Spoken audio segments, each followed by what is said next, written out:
এই মুহূর্তে সবচেয়ে বড় খবর, জিতেন্দ্র ও মানিকের লড়াই ছিল দারুণ। দুজনেরই দ্বন্দ্ব চলে এসেছিল প্রকাশ্যে। আস্তে আস্তে করে যেন দ্বন্দ্ব দূর হচ্ছে দুই নেতার। পার্টির কোন কর্মসূচিতে জিতেন গেলে মানিক থাকতো না, আর মানিক গেলে জিতেন থাকতো না, এমনি দ্বন্দ্ব ছিল দুজনের। যাক, এখন দ্বন্দ্ব ভুলে গিয়ে দুই নেতাই শহরের রাজপথে মিছিলে হাঁটছে।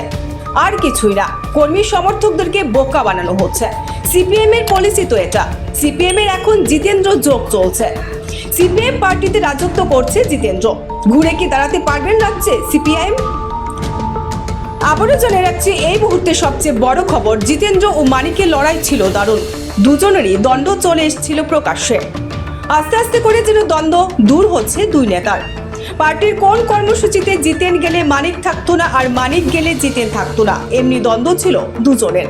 যাক, এখন দ্বন্দ্ব ভুলে গিয়ে দুই নেতাই শহরের রাজপথে মিছিলে হাঁটছে।